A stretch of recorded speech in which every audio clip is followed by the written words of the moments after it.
Hi everybody and welcome back to the Do More podcast.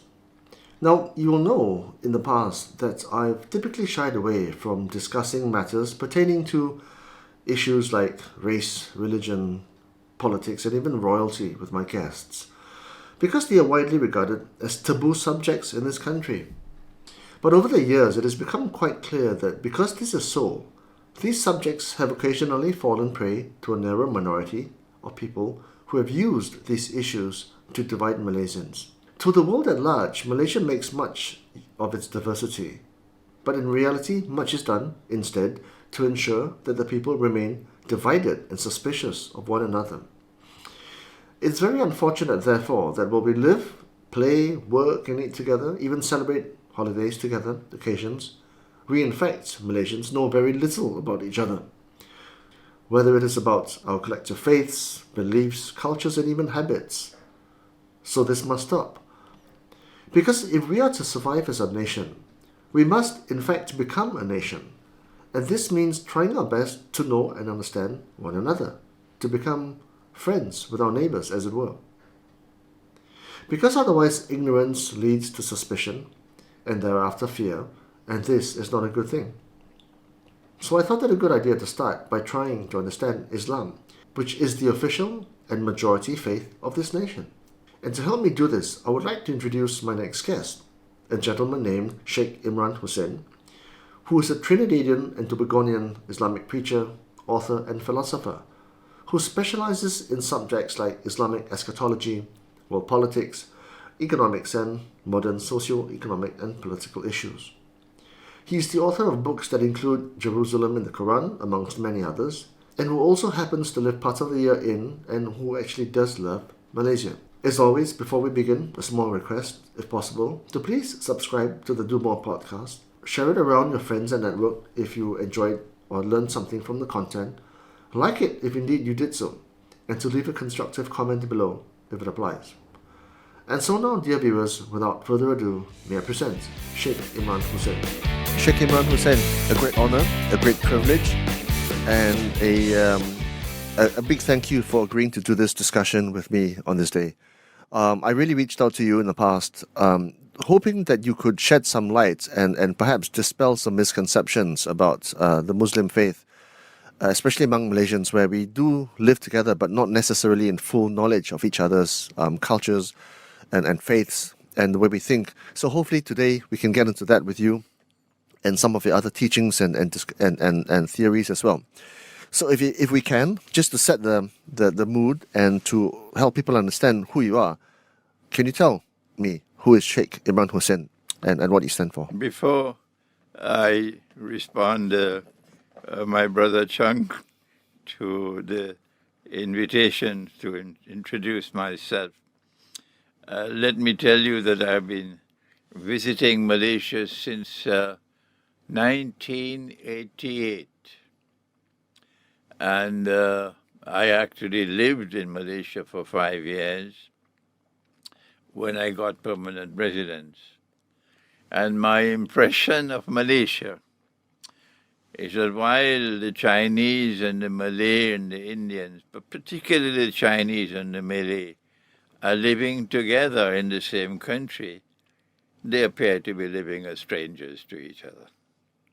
And I'm so happy that you are making an effort, courageously so, to try to bridge the gap between the two people. I come from forefathers who left India about 200 years ago, looking for a better way of life in the Caribbean. I was born in the Caribbean island of Trinidad, which is at the closest point only 9 miles away from Venezuela.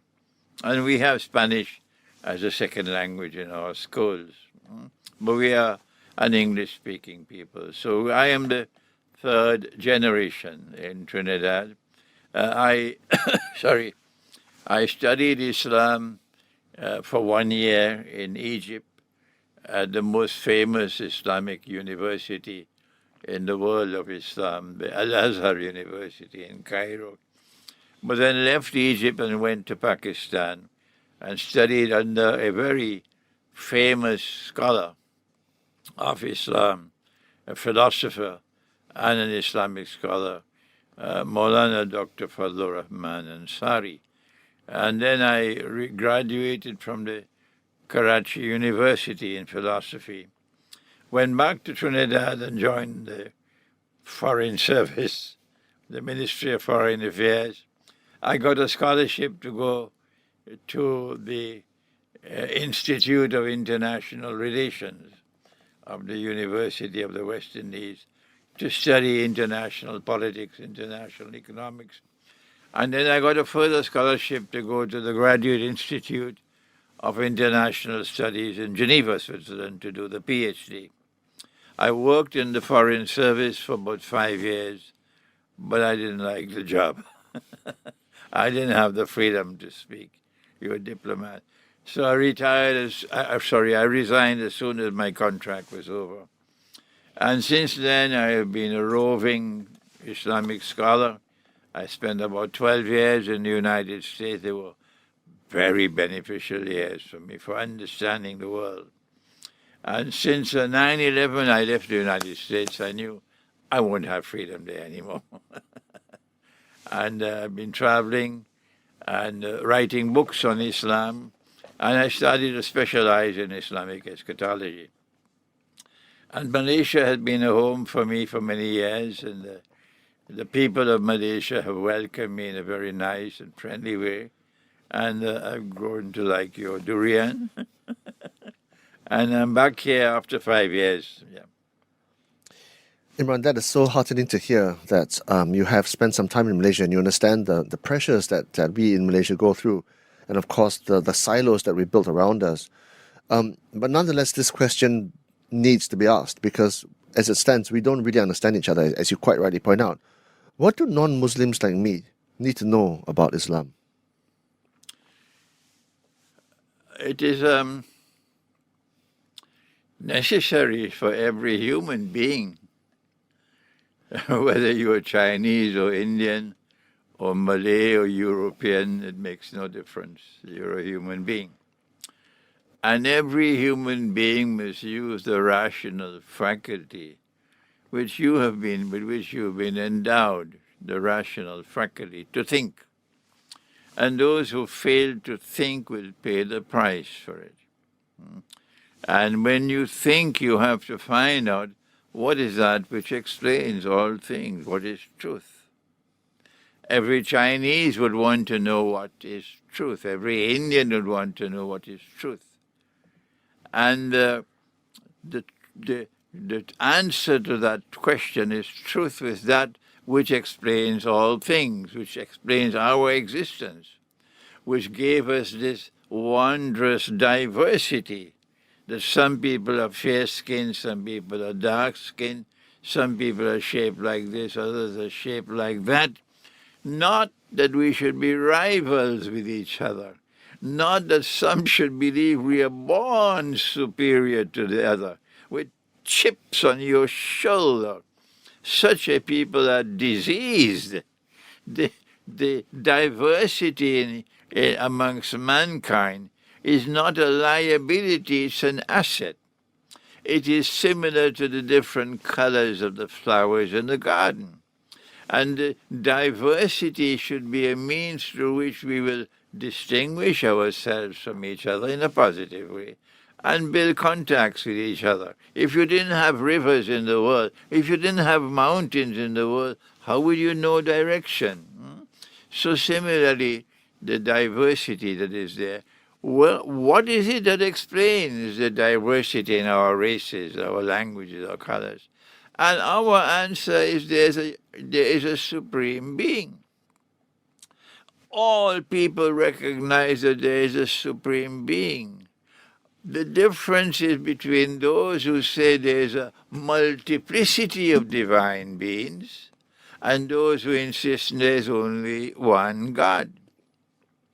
One unity, and therefore from one God comes one human family.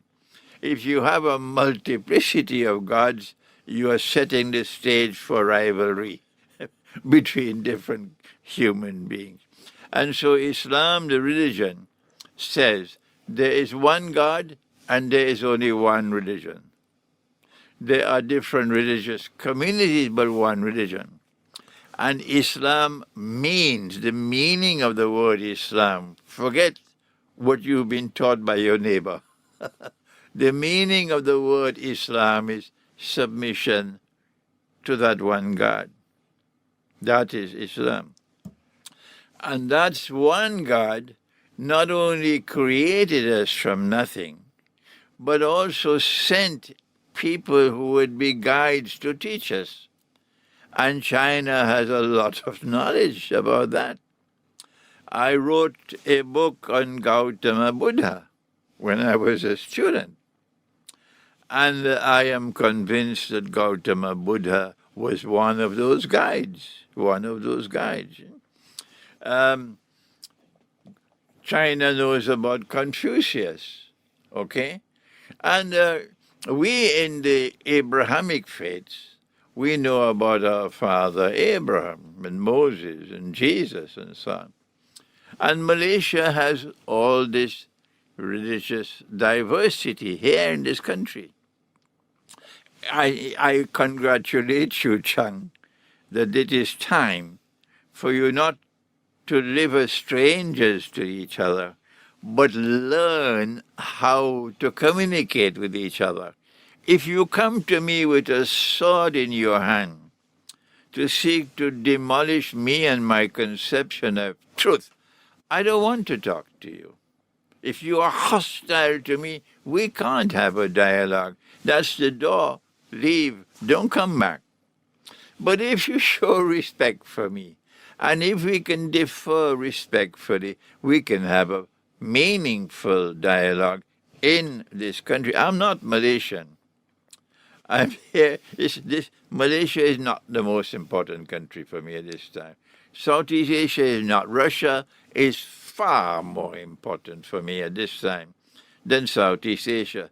So in this old age of mine, I devote more time and more attention to the Orthodox Christian world. You know them, because those are Christians who say a man can never marry another man and get a marriage certificate here. There are other Christians who don't follow Jesus. They follow a fellow called Santa Claus. You must have heard of him. So those Christians, they're a waste of time. But these Christians are similar to us, Muslims. They have a conception of religion that is quite similar to ours. And they are the ones who are now becoming dominant in the world militarily. Russia is the dominant military power in the world today. And we are forging friendship and alliance between the world of Islam and the world of Orthodox Christianity, led by Russia. I don't hide this agenda of mine, okay? So Malaysia is not that important for me at this time. But I'm happy to be here at a time when it's the durian season, and I'm happy to respond to your invitation for today's interview. I hope we can do it again and again. What is the way on which we should follow? What is the strategy for us to start talking to each other, to understand each other? This was my introduction to Islam. And yet, people of other faith belong to faiths which say they are the only faiths that matter, firstly. And secondly, there remain misconceptions about Islam as there are misconceptions about other religions. And having lived in America for 12 years, you know some of those misconceptions, which I'm sure you're going to be writing now. The Quran, for us, is our absolute source of truth. Not the mufti, not the minister, not Tom, Dick, and Harry. They don't speak with authority, not the king. The Quran speaks with authority. And the Christian, the Muslim, and the Jew, all three, believe in a father called Abraham. And the Quran says to our Prophet Muhammad, Allah's blessing be upon him, commanding him, you must follow the religion of Abraham. Let me repeat that for your audience. The Quran commands Prophet Muhammad, Allah's blessing be upon him, that you must follow the religion of Abraham. The Christian believes in Abraham. The Jew believes in Abraham. So from which garbage bin did this nonsense come? Excuse my violent language. That Islam is a religion which came with Prophet Muhammad. It never existed before. And it is a religion of those who follow him. From which garbage bin did that nonsense come? When the Quran orders you follow the religion of Abraham. And every Christian believes in Abraham long before us. And every Jew believes in Abraham long before the Christian and the Muslim. Abraham is pivotally important for the Jew. So let us first of all demolish this nonsense that Islam is a religion which came with Prophet Muhammad for the first time, and it is a religion exclusive to those who follow him. I don't know from which garbage bin that nonsense came from. No, there is only one God and only one truth, and therefore only one religious way of life. Call it what you want. We say it's a religion of submission to him. I don't submit to any constitution. Chung, the Constitution is not the supreme authority for me. You can put me in jail if you want for that statement. You could say it's sedition. But I don't submit to any constitution as absolute truth. I don't submit to any government as absolute truth. Okay? And I invite the Christian and the Jew and the Buddhist to do the same. Yeah, we submit to absolute truth which comes from the Lord God. That is our conception.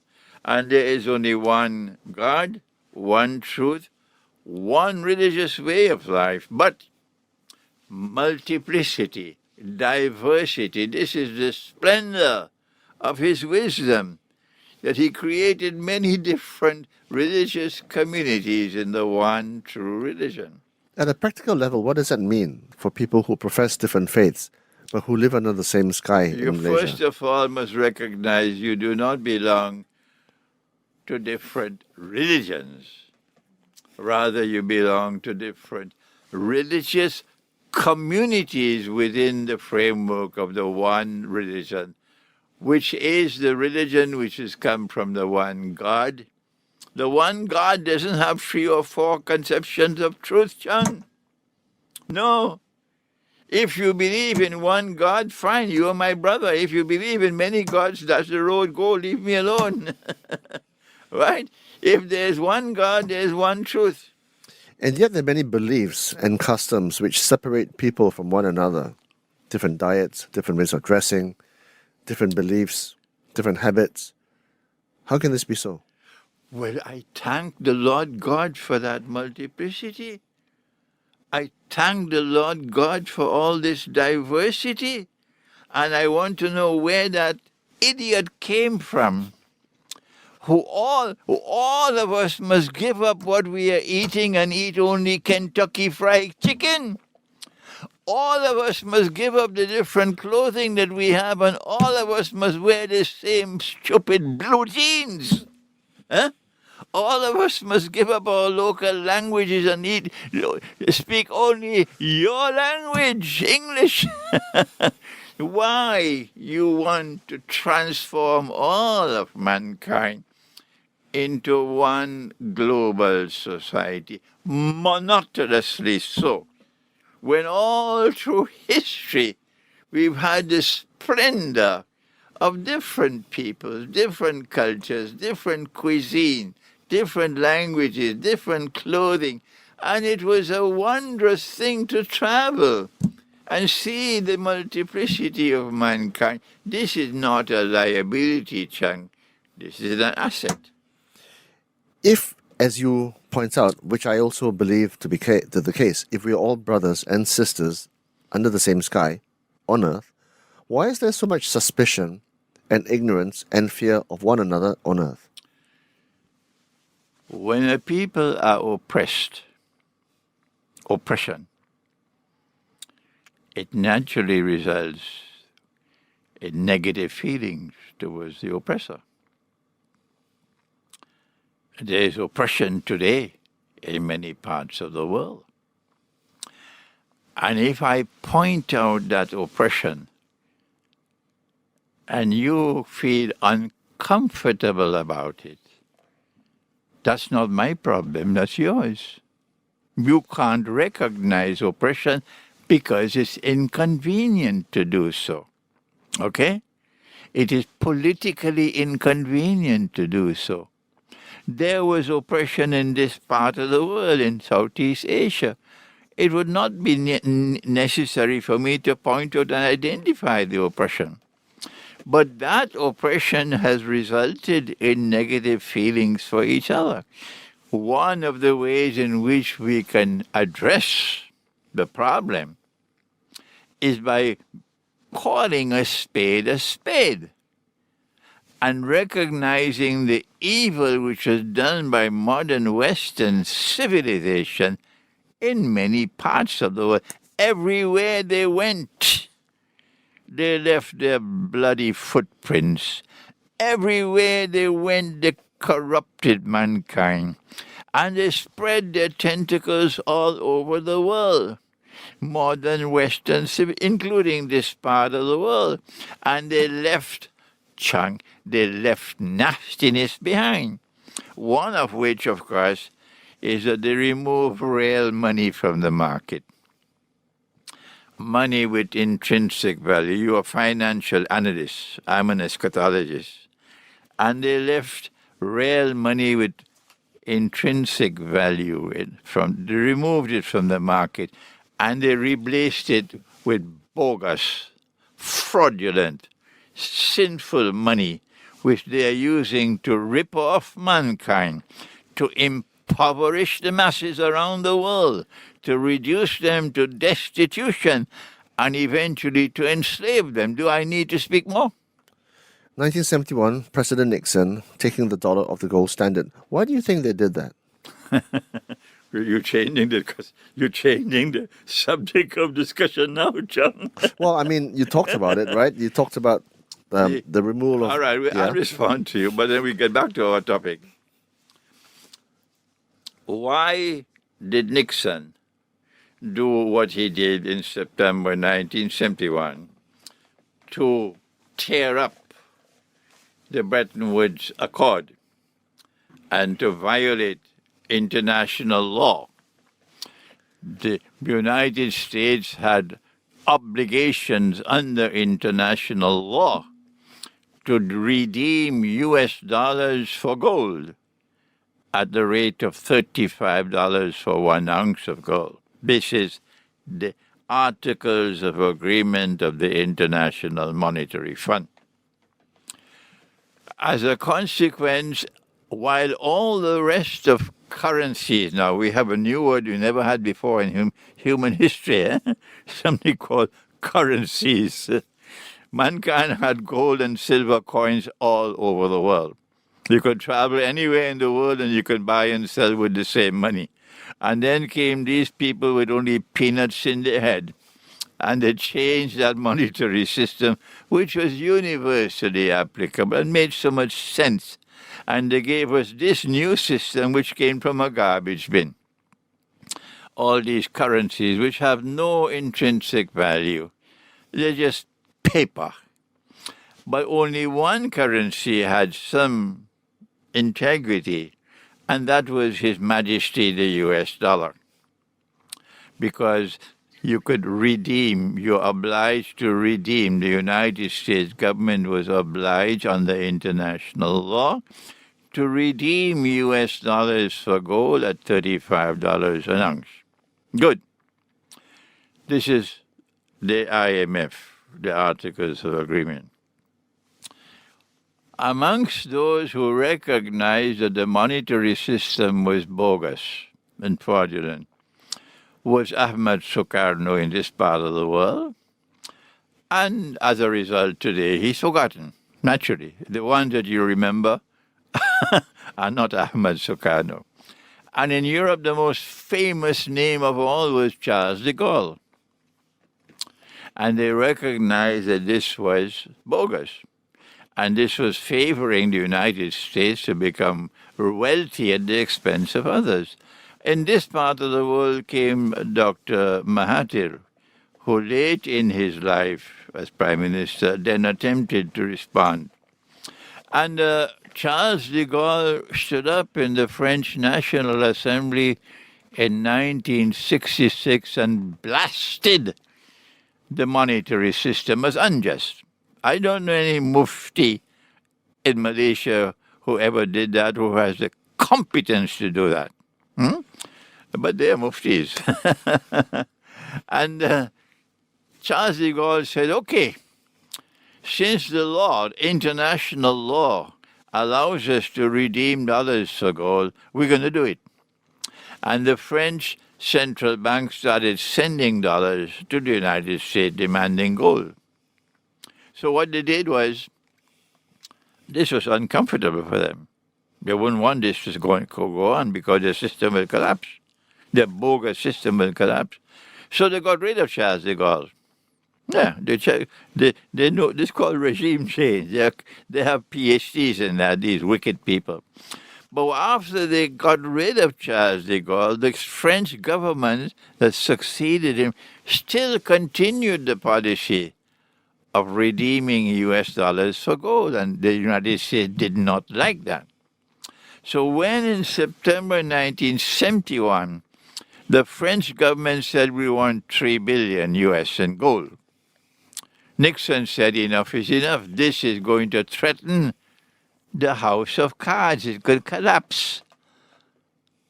And that's why he reneged on his obligations under international law. He said, in effect, we gave our word that we would redeem US dollars for gold at $35 an ounce, but we don't have to keep our word. That is modern Western civilization, a people you cannot trust. And as soon as he made this declaration, the US dollar went into a place called no man's land. The rest, you should know it because you are a financial analyst. That they were on both sides of the war in October 1973, 2 years later. The Soviet Union was playing along with them, that the war should go to a draw. As soon as that war started, King Faisal in Saudi Arabia imposed an oil boycott on the United States. They knew it was coming, and they wanted it to come. And the price of oil rose by 400% from $3 a barrel to $12. And the US dollar, which had fallen to 40 from 35, it fell by 400% to 160. Even a schoolboy should be able to understand that there's something bogus in the system, that a war in the Middle East between Israel and the Arabs should affect the international currency. If you had gold and silver, that wouldn't happen. So that is why they did it. As soon as this happened, and the Arabs now getting 4 times more money than they were getting before, Kissinger then achieved the biggest con man's job in history. Nothing can, even Trump cannot compare with Kissinger. And Kissinger flew to Riyadh and met Faisal, who we have respect for him, but Faisal didn't have more than peanuts in his head at that time. And he made a deal with Faisal, in consequence of which something called the petrodollar was born. That instead of the US dollar being backed by gold, the US dollar will now be backed by oil. And Saudi Arabia said goodbye to truth. Saudi Arabia said goodbye to truth. When Saudi Arabia agreed They will sell oil, but you can only buy it with US dollars. That is the birth of the petrodollar. And as a consequence, the United States got out of no man's land, and the US dollar flew higher than ever flew before. So 53 years later, from that fateful day in September 1971, now the US government is $34 trillion in debt. Everybody, well, a lot of people are now concerned about the sanctity of the dollar as the reserve currency for the world, and they're flocking to other possible solutions, including gold and this other thing, Bitcoin, which you have a lot of disdain for, Imran. How do you read the current situation, especially in the context of the conflict in the Middle East now? Well, if I put aside eschatology, okay, the Islamic eschatological view of the subject, the demand for US dollars is still there, strong all around the world. The US currency is still strong and in demand around the world. The debt that the United States has does not seem to affect the health of the US dollar, okay? The US dollar is still keeping the United States healthy and keeping the United States wealthy. Good. When we turn to eschatology, then we know that there is someone called the Messiah. What does eschatology mean? The study of the end time. The end of the world. The end time. Yeah. The end time is comprised of two things. The end of the world, when the material universe will crash, will be destroyed, and would be replaced with another world.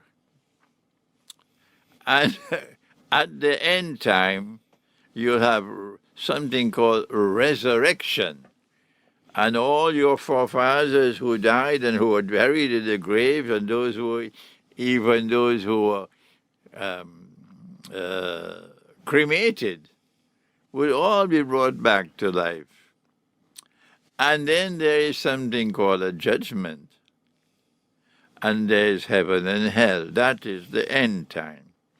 But before the end of the world, there is something called the end of history, which Francis Fukuyama made famous.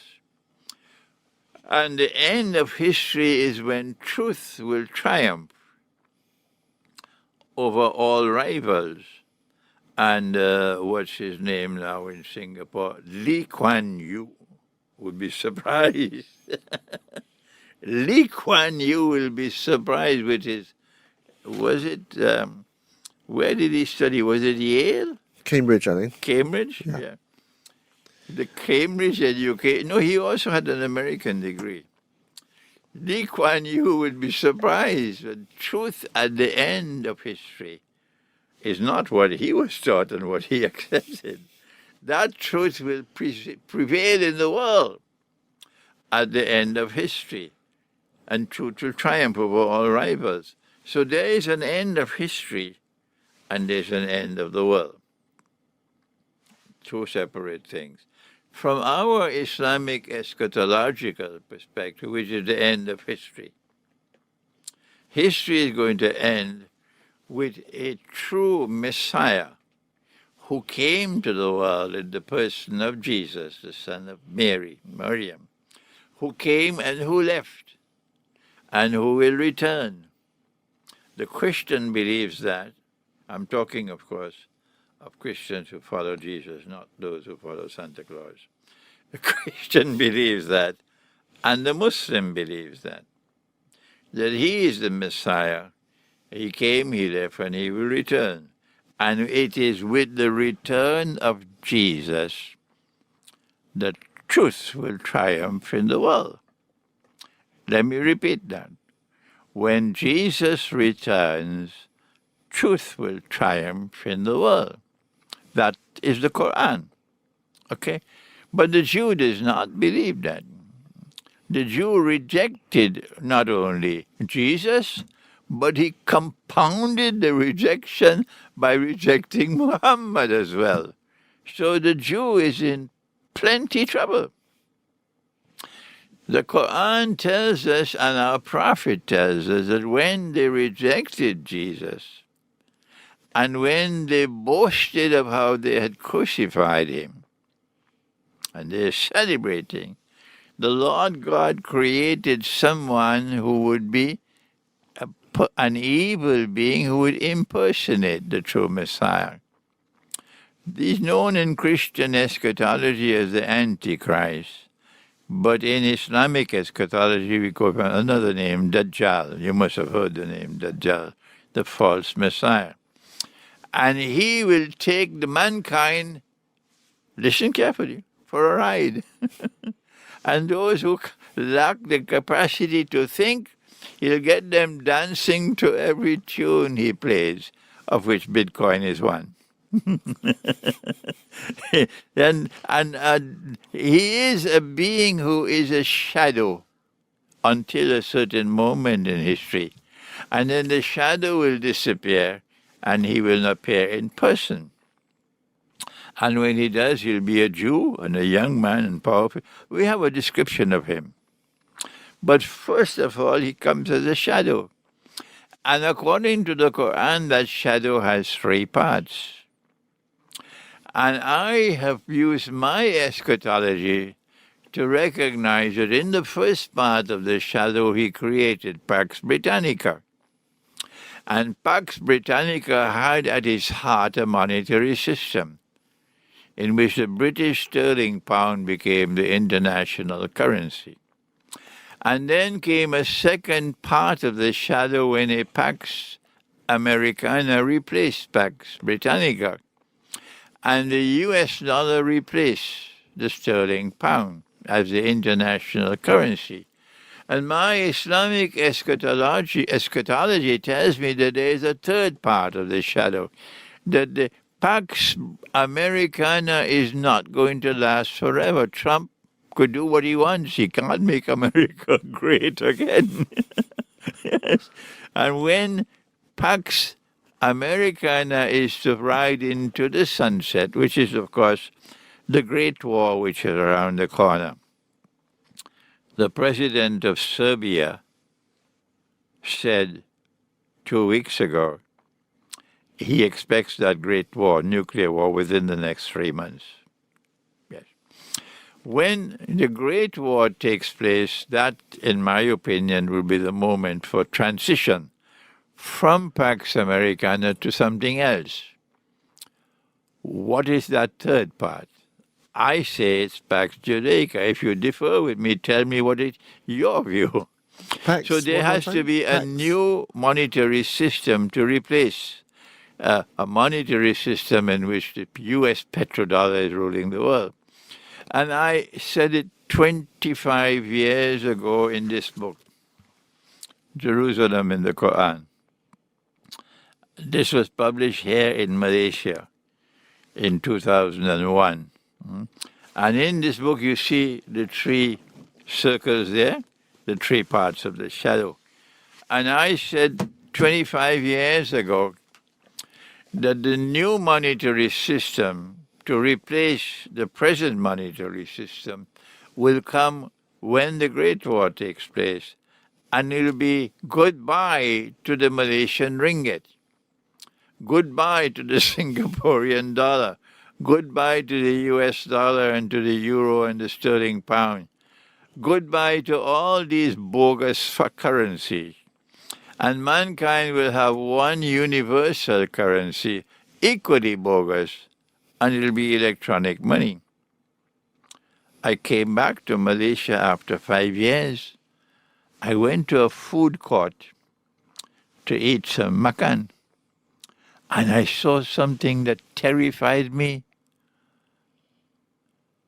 There was someone selling food, and every customer who came to buy the food would take the package and would pay with a smartphone. Every transaction was electronic. And I said to myself, look at that. In wonderful Malaysia, everybody dancing to the same tune. It indicates that no one is teaching the subject in this country. That we're moving now towards a world of electronic money, and all your money will be imprisoned in a bank account, all. And anytime you step out of line, they will freeze your account and they will seize your money, and you won't have money to even buy roti canai. You talk about the end of times and the end of history. There's surely some signs that tell us whether we're on the path to those end of times. What are some of those signs?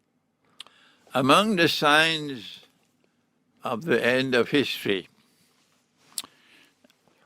is a prophecy of Prophet Muhammad, and only a prophet could have made such a prophecy. He said that a slave woman will give birth to her mistress. But slavery is now abolished. Legally, there are no more slaves in the world today, legally. So then how can we understand a slave woman will give birth to her mistress? So long as those who control power in the world remain in control of power in the world, slavery can never be restored. I don't see any possibility at all in the future for slavery being legally recognized again in the future. None. Well then, how can there be slavery in the end time? The answer, Chang, is that while she is not legally a slave, she is actually a slave. There is economic slavery in the end time. And that economic slavery is coming partially through the banking system and partially through the monetary system. And the evidence is now as plain as daylight for those who still have eyes with which to see and are not blind, that there is an avalanche of economic refugees from all over the world, leaving Africa, leaving Indonesia, leaving Pakistan, leaving Bangladesh, leaving Egypt, leaving Morocco, leaving Algeria, leaving Colombia, leaving Venezuela, leaving South America, leaving Mexico, and heading for the lands of green pastures, where there's something called hard currency. The US dollar, the euro, the sterling pound, etc. And Trump wants to respond to that by building a wall. All right?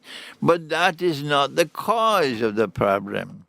This is one of the signs of the last day, which is clearly before our eyes. It's never happened before in history. For the first time, refugees are drowning in the seas. Ships are capsizing in the seas. So many people are dying. Refugees are now in camps, looking like concentration camps, in Greece, in Turkey, in Bulgaria, in Mexico, in the south of the United States.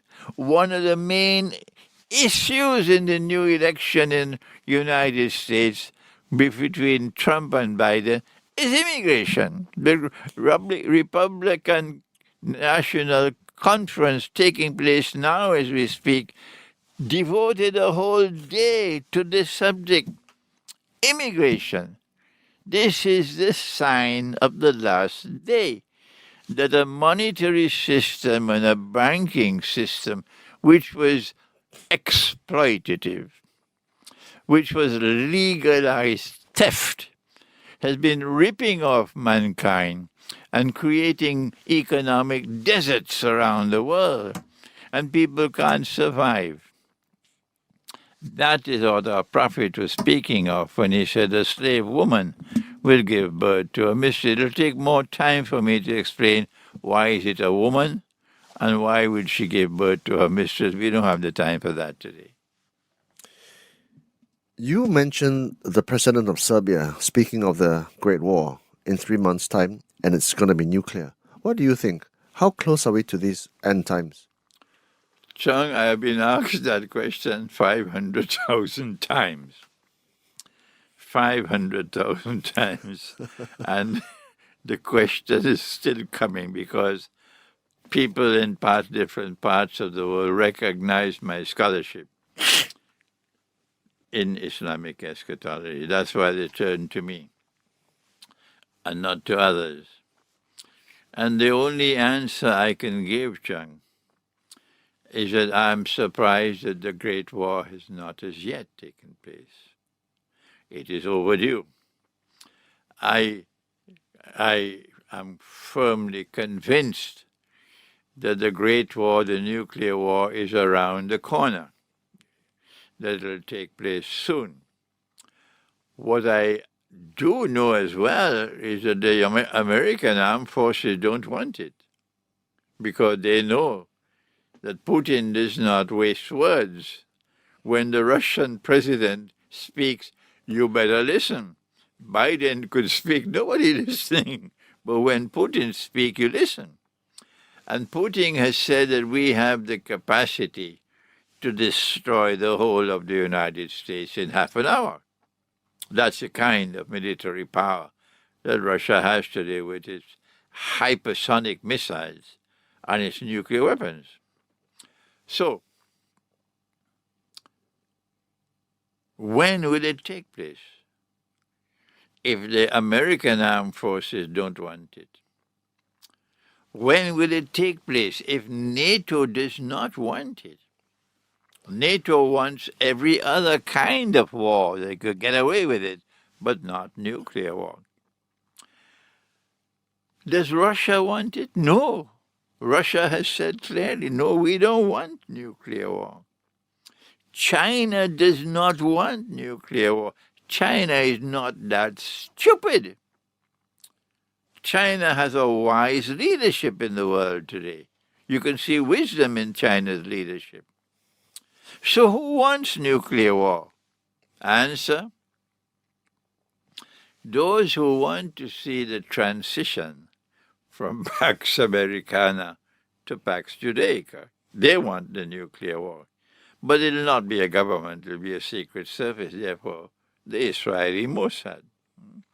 When the Great War takes place, and then mankind sees what is left of mankind, and mankind sees as a result of the Great War that Israel is now seeking to replace the United States as the ruling state in the world, all of mankind will blame Israel. All of mankind will blame the Jews for the Great War. And they deserve that. No Jew will be safe anywhere in the world. They'll have to flee from wherever they are. I hope they're listening to me. The Jew will have to flee from wherever he is and flee to Israel to stay alive, because all of mankind are going to blame you for the Great War, nuclear war.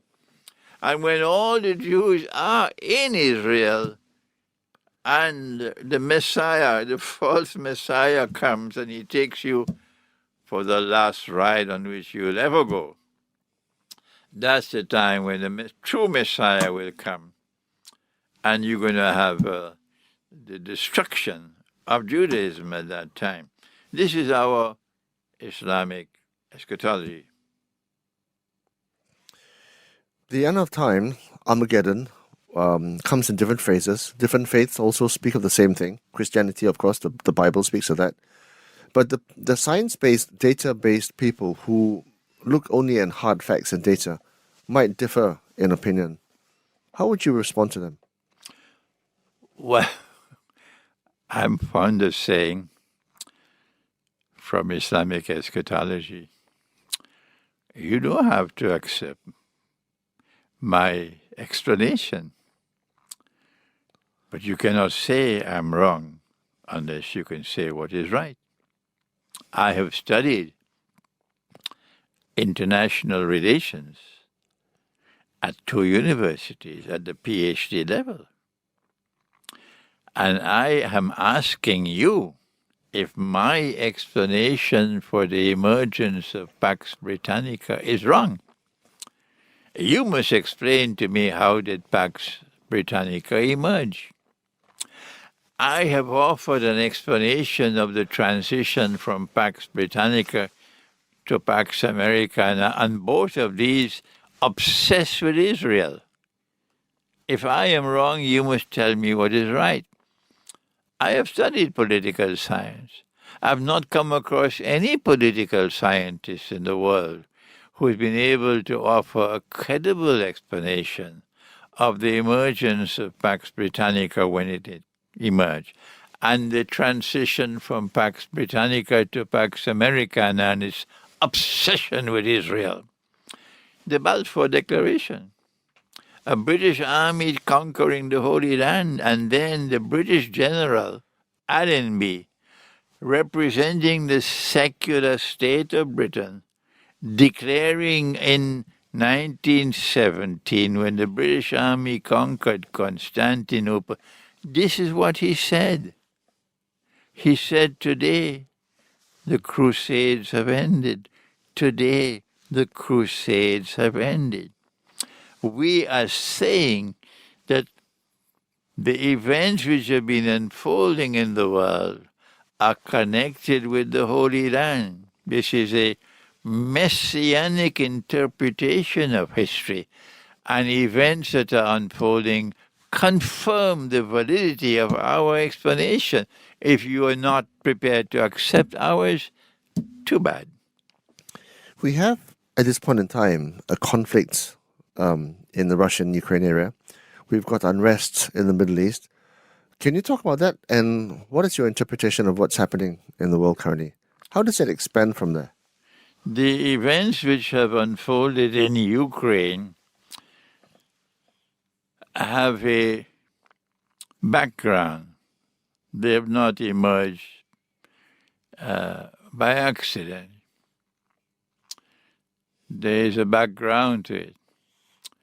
And that background is that the modern Western world have always perceived Russia as an enemy for 1,000 years or more. It's nothing new. And the Western world has waged war on Russia again and again. It's nothing new. And at this time, what happened in Russia in 1917 needs to be examined to be able to recognize to what extent the West was involved in the Bolshevik Revolution. In 1907 or 1908, I can't remember now, Britain and France, deceptively so, reached out to Russia, the traditional enemy. And they said to Russia, the Ottoman Empire is the sick man of Europe. And there is a great war coming and it'll collapse. We're inviting you to join with us in a triple alliance, which will facilitate the collapse of the Ottoman Empire. What they didn't say is, we want you with us so your soldiers will be the guinea pigs fighting the war. And the people who will die will be Russians, not British and Americans. They didn't say that. But if you join with us in this triple alliance, we promise you Constantinople. Istanbul. Well, that is... modern day Istanbul. That is a new name for the city. But our prophet used the name Constantinople. So no one can stop me, not even you, Chung. No, I'm just, for people who don't know Constantinople, I'm afraid. No one can stop me using the name Constantinople, not even you, Chung.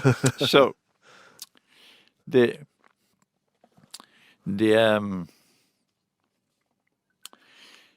the Russians were so innocent. That Russia was too innocent, not this Russia, that they walked into the trap. They walked into the trap. And the Triple Alliance was established, and there was a secret clause in the Triple Alliance that when we conquer Constantinople, we'll give it to Russia. Good? And when the war began in 1914, it didn't take long for the Russian armed forces to take heavy losses, but eventually they were able to prevail over the Ottoman Empire. And when the Russian armed forces were an arm's length away from Constantinople, then these devils in Washington acted. They had promised Russia Constantinople, but they didn't believe that. This was a deception. So then Wall Street then financed and planned the Bolshevik Revolution. Wall Street financed and planned the Bolshevik Revolution in much the same way that the American CIA and the Israeli Mossad planned and financed and executed the attack on America on 9/11. I am not a politician, so I can speak. And on Judgment Day, the evidence will be there. I am correct. And so the Bolshevik Revolution took place in 1917.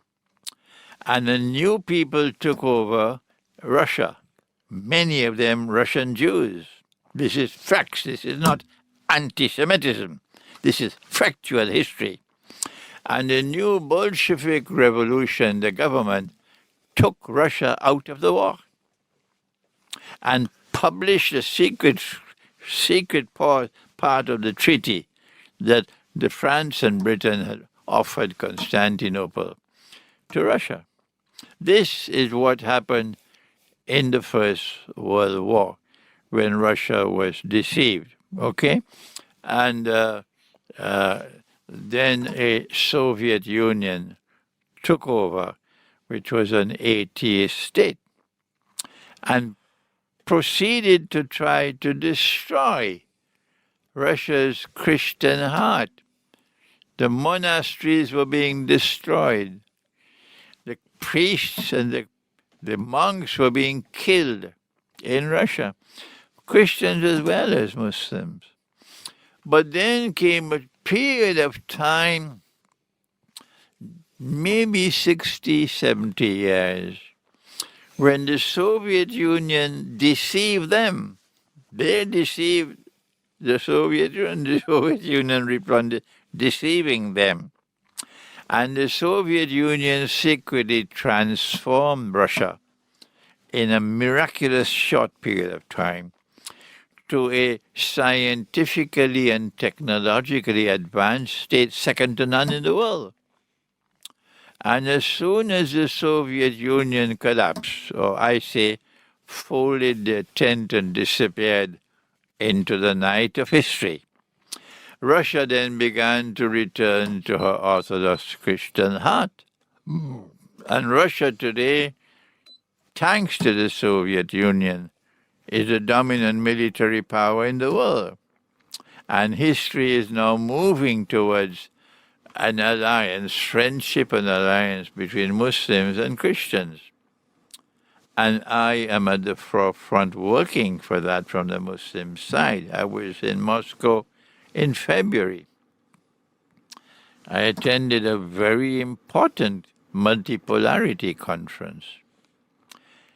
And I was the only Islamic scholar invited to that conference. They recognized the merit of my eschatology. And they gave me a very high profile in that conference. I was surprised at the profile they gave me. And when the conference was over, then the Russian Foreign Minister, Sergei Lavrov, invited a small number of us to have dinner with him. A little more than a dozen. And surprise of all surprise, I was one of the group. And I sat down with them. I was sitting across the table from Lavrov. And he spent 2 hours with us. 2 hours. And with such grace and kindness, he never spoke Russian. The entire proceeding was in English. They recognized I didn't know any Russian. And he talked on politics, he talked on economics, he talks on BRICS and so on, until I stopped him. I said, let's talk about the Quran. And then silence descended on the dinner. And after some discussion, the Russian foreign minister then said to me, can you prepare a document? What does the Quran have to say about Russia? And what does your prophet have to say about Russia? That was February. And since then I started writing a book, The Quran and Russia's Destiny. I might finish the book while I'm here in Malaysia. Look forward to Yes, it. The Quran and Russia's Destiny. What is the sum total of those thinkings and those writings? What should we know about what's happening in the Middle East?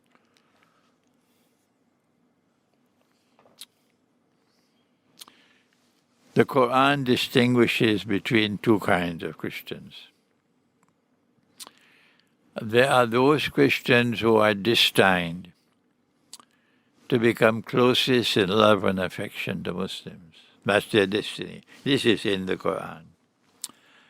And there are other Christians who form an alliance with the Jews, and they have NATO as their military arm. With these Christians who will become closest in love and affection for Muslims, I'm working with them. But those Christians who form an alliance with Muslims, they are Christian people who have hatred in their hearts for us.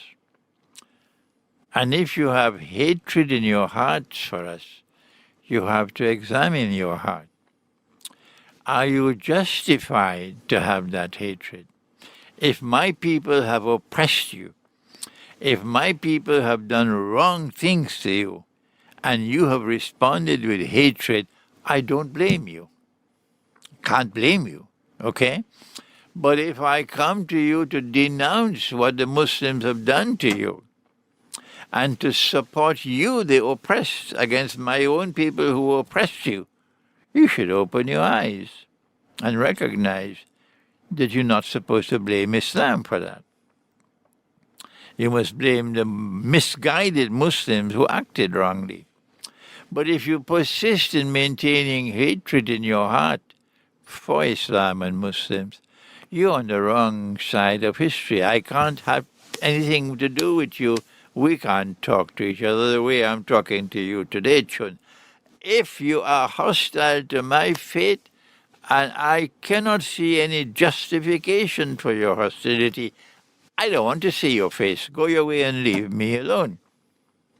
However, the Quran not only distinguishes between these two kinds of Christians, the Quran also declares that the Jews will be most hostile of all to you, and that's what's happening today. If you are a Jew, and in your heart you have hatred and hostility for us, the Quran has already denounced you. But if you are a Jew and you denounce the government of Israel and the Israeli armed forces for what they're doing in Gaza, then you are my brother. You are my brother. The Quran has many, many more things to say that are of interest to Russia and to Orthodox Christian world. We're going to take a long time to do that. Wait for my book. So Islam is a faith of cohesion and of unity and of brotherhood, sisterhood, correct? This is the religion of Islam, but Muslims seem to have lost Islam. Even here in Malaysia, they can beat as many drums as they want. when Islam came with Prophet Muhammad, Allah's blessing be upon him, it attracted the oppressed, the lowest people in the society, the slaves. They loved the religion of Islam. And those who were oppressors were terrified. Terrified. Today, the oppressors will take a photograph of a Muslim scholar and put it on a billboard 300 meters high on the road to the airport. The oppressor has embraced Islam and using Islam to oppress the oppressed. This is what is happening today. Where is that Islam today, which is striking terror in the hearts of the oppressor? Where is that Islam today which is attractive to the oppressed around the world? Yeah? You won't find that in the majority of your scholars and your muftis and so on. Very few there are today who preach that Islam, which is what Malcolm X used to do. That Islam which will attract the oppressed and terrify the oppressor. Why do you think that? Why do you think that has happened? Number one, because of a defective system of education, religious education. Number two, because of inadequate education.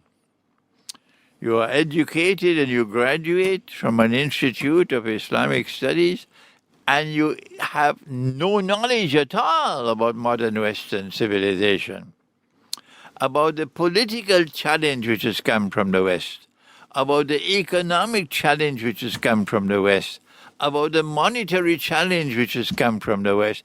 You know nothing at all about that, and you are a graduate. So not only defective education, inadequate education. Thirdly, because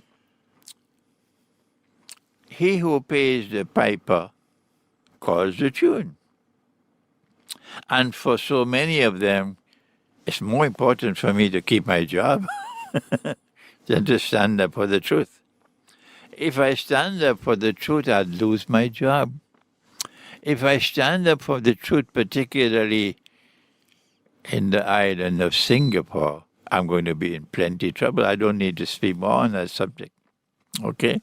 So we are living in a police state in which people are terrified that if I step out of line, I could be on the bread line.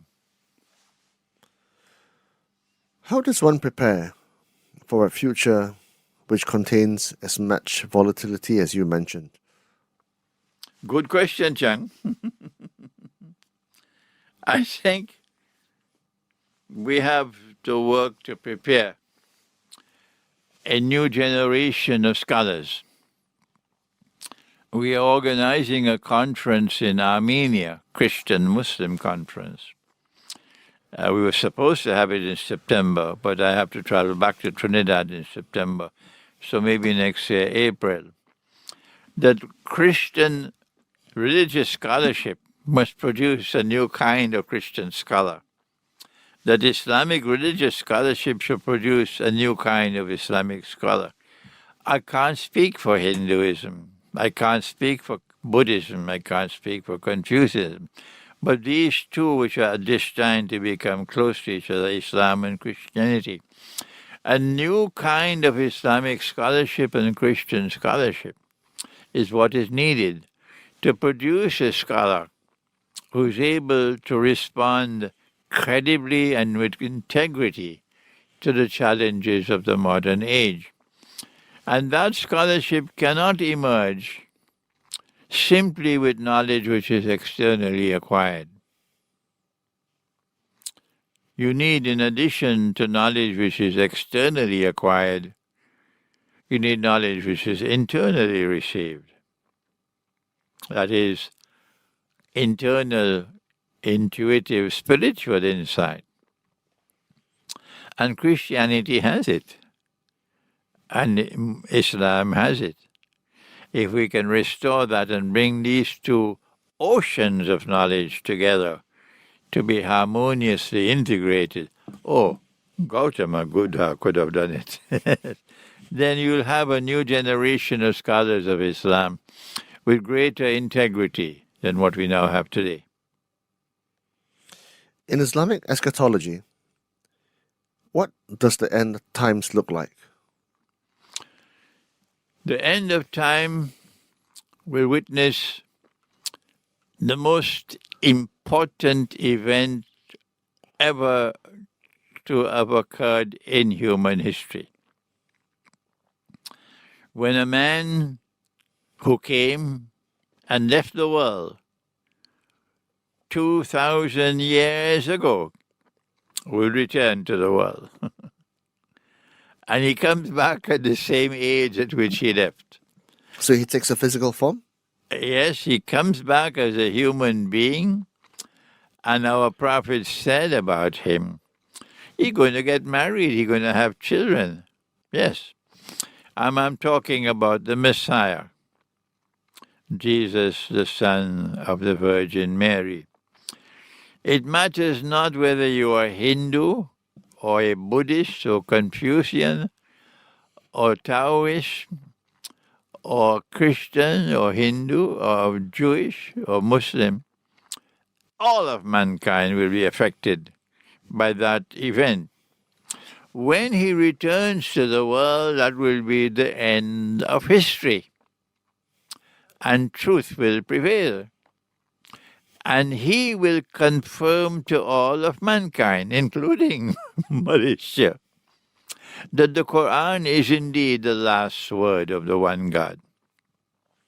So Malaysia, if the Quran is in this world, and you have more important things to do than to study the Quran, like eating durian and rambutan, that's more important to you, or devoting yourself to an endless effort to augment your bank account. You live for money, that's all.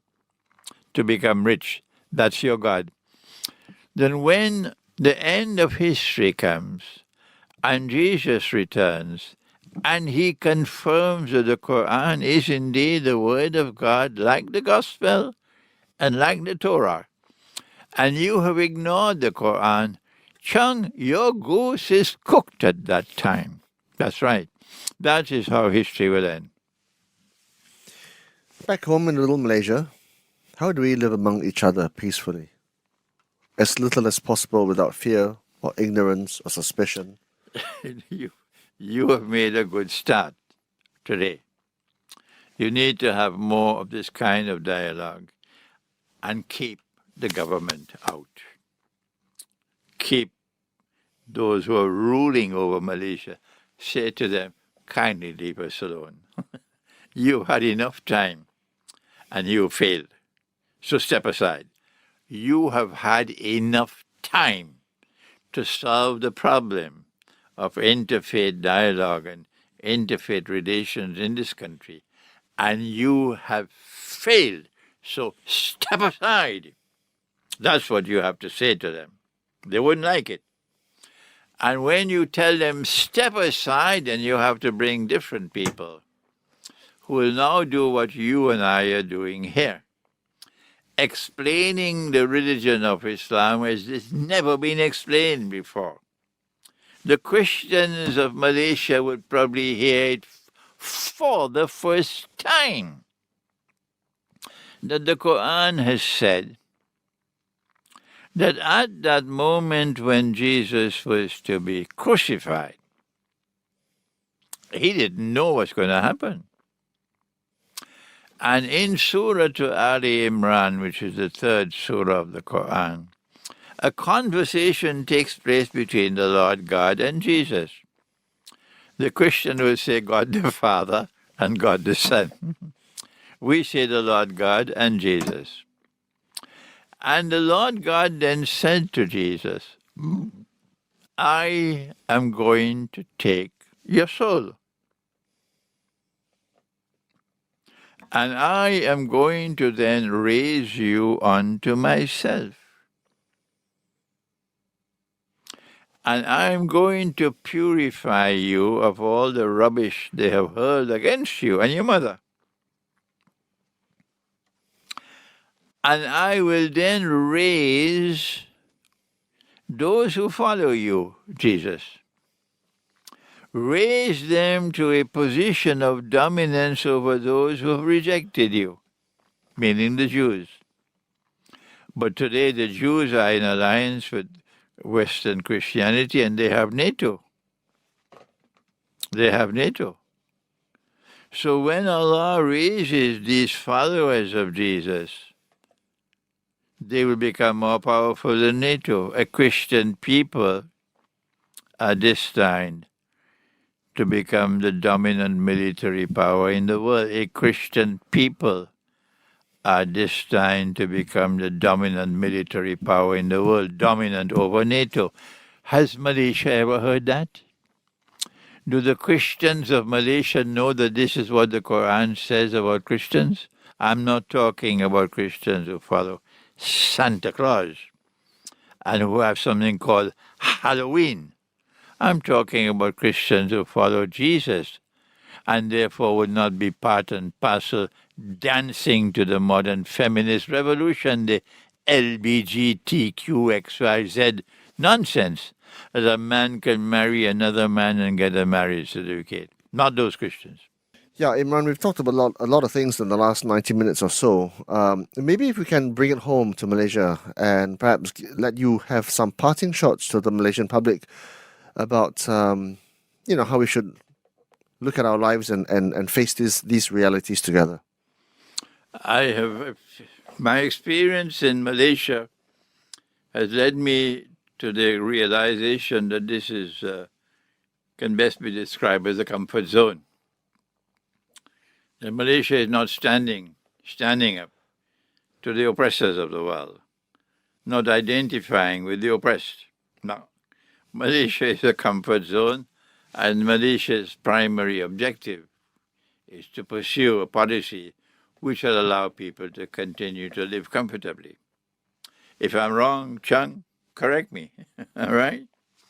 And you cannot solve your problems in this country that I have mentioned earlier. You live in the country, but you're strangers to each other. Chung, I am an old man. By the moon, I'm 84. I have a white beard. I'm dressed in a gown and a hat. People can see a religious person. Anywhere in the world I go, people show respect for the elderly. When people see me, it doesn't matter where they are in the United States, in Britain, in France, wherever they are, they would smile or they would offer a greeting to me. I don't see anywhere in the world people will simply look at me and pass me straight, without even a nod, without even a simple word of greeting. But that is what I experience in Malaysia. Yes. And the Chinese would recognize I am not Malay, I look Indian. So it's not race, it's religion. It's religion. And 9 out of 10 Chinese who pass me straight. No greeting, not even a nod. Indicating, if I'm wrong, correct me, Chun, that this represents negative feelings in their heart about religion, the religion of Islam. What is the cause of that? That has to be addressed. If we are to have a different Malaysia tomorrow and bring about some rapprochement between different tribes which are strangers to each other, we have to find out why is the Chinese acting like this. I've seen Malay who are reciprocating and They dislike the Chinese. I've seen the Malay. And I say to myself, something is wrong. And if no one else can solve that problem, Chun, you must solve it. Okay? We must solve it. And I want to commend you for what you are doing today. And I hope and pray that this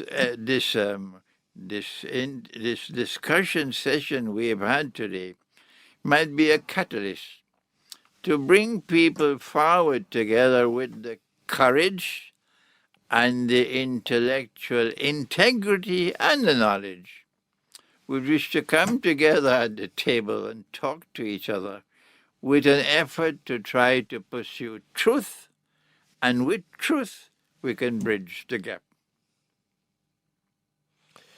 Imran, I'm deeply honored and deeply humbled by your presence and the time you've given me today. I honestly do hope that we can have another discussion like this in the future, perhaps more detailed and with much more time. But thank you again for coming, and I do wish you the best of luck with all your efforts around the world so that we can have a peaceful future in the future. Thank you so much, Chang, and I wish you the same, yes.